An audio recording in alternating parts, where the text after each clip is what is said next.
जय श्री कृष्ण। जय श्री हनुमान। जय बजरंगबली। आप सभी का अपने चैनल संस्कारी मार्ग पर बहुत बहुत स्वागत है। आप सभी को मंगलवार की हार्दिक शुभकामनाएं। यदि आप चैनल पर नए हैं तो हमारे चैनल को सब्सक्राइब करके बेल आइकन ज़रूर प्रेस कर दें ताकि आगे आने वाले वीडियो की जानकारी आपको समय से पूर्व मिल जाए। कथा पसंद आए तो कमेंट बॉक्स में जय श्री हनुमान अवश्य लिखें। तो चलिए सुनते हैं मंगलवार व्रत की संपूर्ण कथा। मंगलवार का व्रत हनुमान जी को और मंगल देव का पूजन किया जाता है। मंगलवार का व्रत सभी प्रकार के दैहिक, दैविक एवं भौतिक सुखों को देने वाला है। यह रक्त विकारों को नष्ट कर और आत्मशक्ति का विकास कर राज सम्मान की प्राप्ति करवाता है। संपूर्ण मनोकामना को सिद्ध करने वाला तथा संतान प्राप्ति के लिए मंगलवार का व्रत किया जाता है। पद्म पुराण में मंगलवार के व्रत का विस्तार पूर्वक वर्णन किया गया है। इस व्रत को कोई भी स्त्री पुरुष कर सकते हैं। मंगलवार के दिन प्रातःकाल उठकर नित्य कर्मों से निवृत्त होकर स्नान करना चाहिए। उसके बाद स्वच्छ लाल वस्त्र धारण करें। फिर व्रत का संकल्प लें। हे हनुमान जी, हे मंगल देव, आज मैं आपका मंगलवार का व्रत करने जा रहा हूँ या जा रही हूँ। इस प्रकार से मन में संकल्प लेते हुए मंगलवार का व्रत करना चाहिए। मंगलवार के व्रत में दिन में एक बार भोजन करना चाहिए। वह भोजन भी मीठा होना चाहिए। मंगलवार का व्रत 21 मंगलवार तक रखना चाहिए और मनोकामना पूर्ण होने पर मंगलवार के व्रत का उद्यापन करना चाहिए। तो आइए सुनते हैं मंगलवार व्रत की कथा। प्रेम से बोलिए श्री हनुमान जी महाराज की जय। मंगल देव जी की जय। व्यास जी बोले, एक समय ऋषि मुनियों की तपोभूमि नैमिषारण्य तीर्थ पर परम पावन भूमंडल के 88,000 ऋषि मुनि आदि एकत्रित हुए। उन्होंने श्री सूत जी से पूछा कि आपने अनेक पुराणों की दुर्लभ कथा बतलाई है। अब कृपा करके कलिकाल की अल्पायु मानव जाति के हित साधन के लिए सरल, प्रभावशाली, तत्काल फल देने वाले व्रत की कथा सुनाइए, जिससे अकाल मृत्यु, दृश्य, सर्व पवित्र मन तथा अज्ञानता दूर होकर भागवत भक्ति से युक्त पवित्र आत्मा तथा मन को शांति मिले।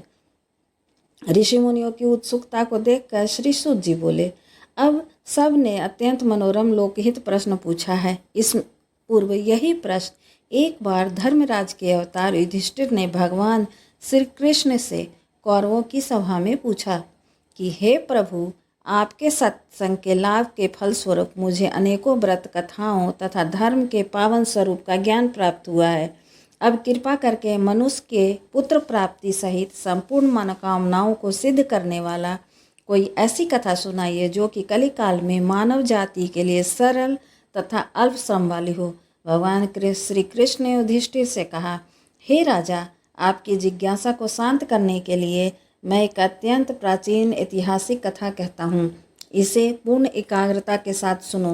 कुंदनपुर सुनंदा नामक एक नगर था। उसमें नंदा नामक निर्धन ब्राह्मण रहता था। उसकी पत्नी का नाम सुनंदा था।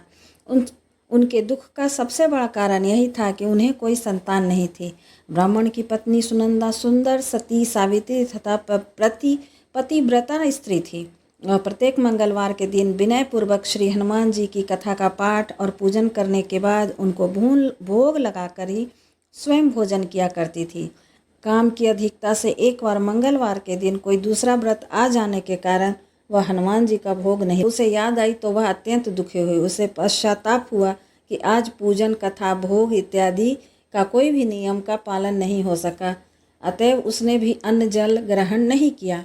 अब उसने सोचा कि अब अगले मंगलवार को हनुमान जी का व्रत, पूजन तथा भोग लगाकर ही अन्न जल ग्रहण करूंगी।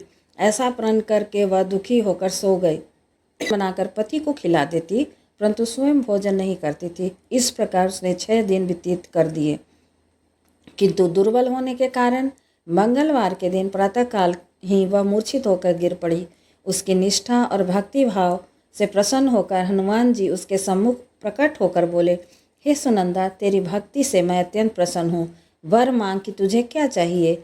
उसने वर मांगा कि हे भगवान, मुझे कोई संतान नहीं है, कृपा करके मुझे संतान देने की कृपा करे। श्री हनुमान जी ने कहा, तेरी अभिलाषा पूर्ण होगी।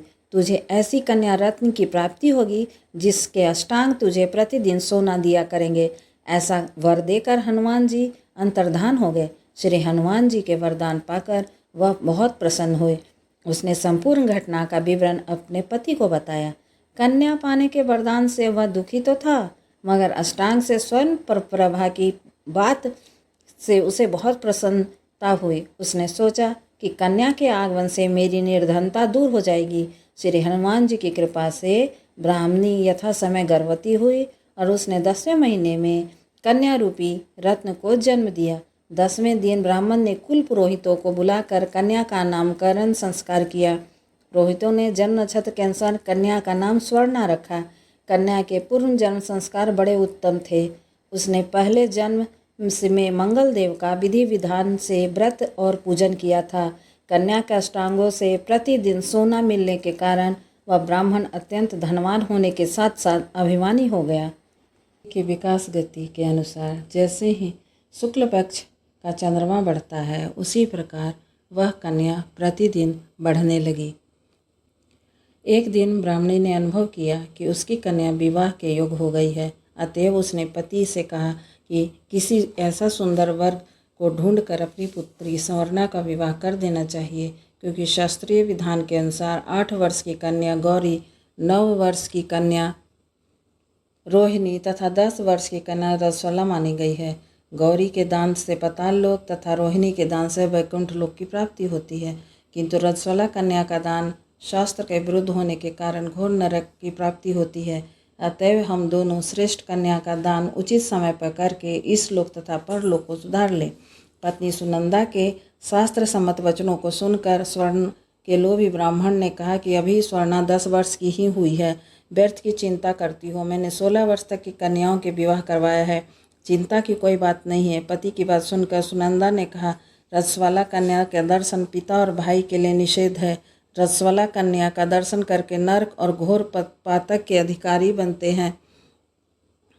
अतएव स्वर्णा की आयु शास्त्रों के अनुसार विवाह के योग्य है। ऐसा जानकर आप शीघ्र ही अति शीघ्र कन्या का विवाह कर दे। पत्नी के तर्क और आग्रह के आगे वह निरुत्तर हो गया। उसने कहा कि मैं कल ही उपयुक्त वर ढूंढना प्रारंभ कर देता हूँ। मैं स्वयं भी उत्तम वर ढूंढने के लिए निकलूँगा तथा दूतों को भी इस कार्य में लगाऊंगा। दूसरे दिन ब्राह्मण ने अपने दूतों को बुलाकर आज्ञा दी कि मेरी कन्या के अनुरूप ही सुंदर वर ढूंढो। अपने स्वामी की आज्ञा पाकर दूतों ने वर ढूंढना प्रारंभ कर दिया। शीघ्र ही उसे एक ब्राह्मण कुमार दक्षिणावर्त में मिला। वह सुंदर सुयोग तथा ब्राह्मण ज्ञान से संपन्न था तथा दूतों ने अपने स्वामी को सूचित किया तो वह स्वयं जाकर ही अपने भावी दामाद का निरीक्षण किया। उसने सब प्रकार से योग पाकर सुनंदा संतुष्ट हो गई। शीघ्र ही उसने अपने सर्वगुण संपन्न कन्या का विवाह उसे कर दिया। कन्या दान में नंदा ने भरपूर धन दिए। कन्या का विवाह कर पति पत्नी ने अपने को बड़ा सुखी और भाग्यशाली समझा, किंतु शीघ्र ही नंदा की सोच बदल गई। सोने के लोभ के वशीभूत उसने विचार किया कि कल ही उसकी पुत्री अपने पति के साथ प्रस्थान करेगी।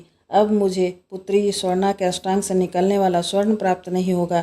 अब स्वर्ण उसके पति को प्राप्त होगा। मेरे द्वारा संचित किया हुआ धन पुत्री के विवाह में खर्च हो गया। शेष बचा हुआ धन भी कुछ समय में खर्च हो जाएगा।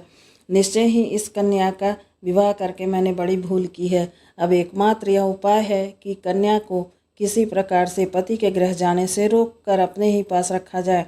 इस प्रकार विचार करते करते नंदा रात भर जागता रहा और अंत में उसने धर्म के विरुद्ध भयानक निर्णय लिया कि जब उसका दामाद स्वर्णा को लेकर अपने गृह के लिए प्रस्थान करेगा तो वह मार्ग में छिपकर दामाद का वध कर देगा और स्वर्णा को समझा बुझाकर अपने घर ले आएगा। विधवा और निराश्रित पुत्री को घर में रखने के कारण समाज में उसकी निंदा नहीं होगी और स्वर्णा से पहले की तरह स्वर्ण नियमित रूप प्राप्त होने लगेगा। प्रातःकाल शुभ विवाह का विचार कर नंदा सुनंदा ने अपनी पुत्री और दामाद को बहुत सारा धन देकर प्रसन्न चित्त हो सभी परिवारजनों के साथ विदा कर दिया।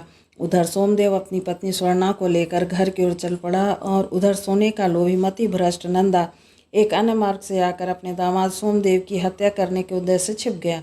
उचित अवसर पाकर छिप कर पीछा करते हुए नंदा ने अपने दामाद सोमदेव का वध कर दिया और वहां से भाग गया।